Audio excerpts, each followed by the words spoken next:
السلام علیکم ورحمۃ اللہ وبرکاتہ۔ اللہ کا کرم ہے میں ٹھیک ہوں، اس کی رحمت سے امید کرتا ہوں کہ آپ سب بھی خیر و عافیت سے ہوں گے۔ ناظرین، جیسے کہ آپ ٹائٹل دیکھ رہے ہیں کہ زلزلے کیوں آیا کرتے ہیں، یاد رکھیے کہ زلزلے بے وجہ نہیں آتے۔ میں آپ کو کچھ یہ فوٹوز دکھا رہا ہوں، ان کو دھیان سے دیکھیے اور آپ خود فیصلہ کیجئے کہ روئے زمین پر زلزلے کیوں آتے ہیں۔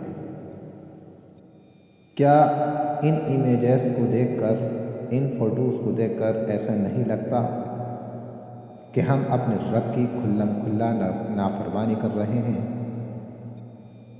جس انسان کو اللہ رب العزت نے مسجود ملائک بنایا تھا، یعنی فرشتوں کو حکم دیا تھا کہ تم آدم کو سجدہ کرو، آج وہی آدم دوسرے آدم کو، دوسرے انسان کو سجدہ کر رہا ہے۔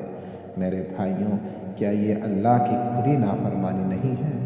اگر ان حضرات سے پوچھا جائے تو یہ کیا جواب دیتے ہیں کہ ہم یہ سجدہ جو کر رہے ہیں وہ عبادت کا سجدہ نہیں ہے، یہ سجدہ تو ہم سجدہ تعظیمی کر رہے ہیں۔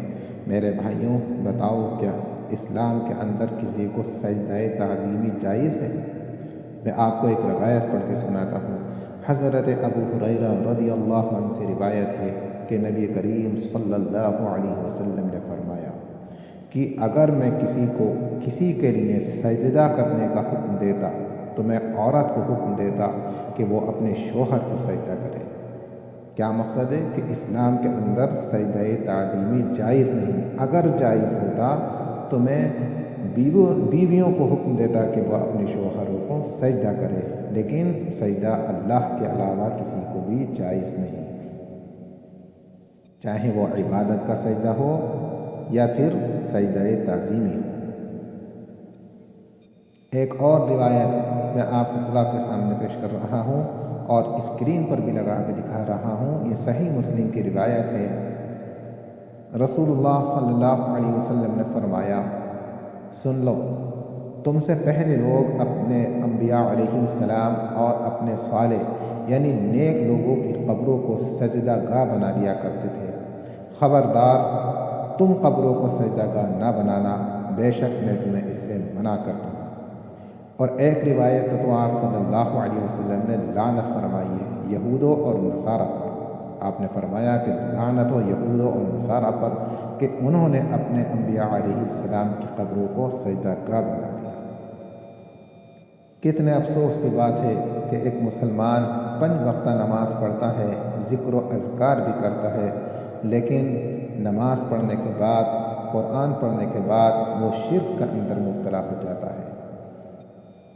اس تصویر کا اندر، اس فوٹو کا اندر دیکھیے، ٹوپی لگا کر ایک شخص بیٹھا ہوا ہے اور دوسرے لوگ اس کو سجدہ کر رہے ہیں۔ کتنے افسوس کی بات ہے، جس کام سے پیارے آقا صلی اللہ علیہ وسلم نے منع کیا تھا، آج امت مسلمہ اسی کام کو انجام دے رہی ہے۔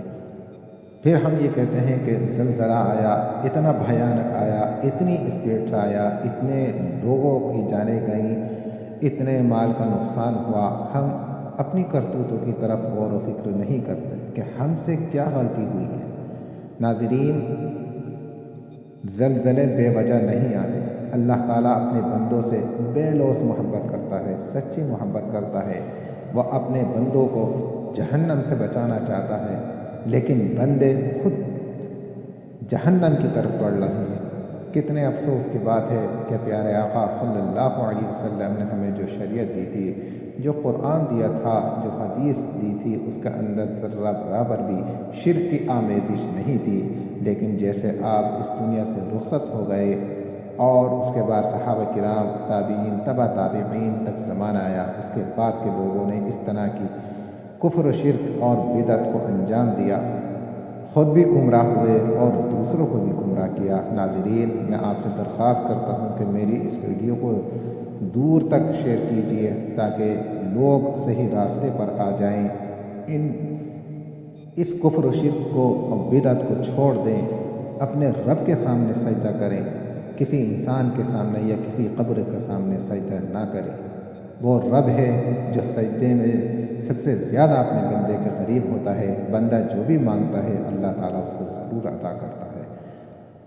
میں آخر میں اللہ سے دعا کرتا ہوں کہ اللہ تعالیٰ تمام امت مسلمہ کی کفر، شرک، بدعت اور تمام برائیوں سے حفاظت فرمائے۔ السلام علیکم ورحمۃ اللہ وبرکاتہ۔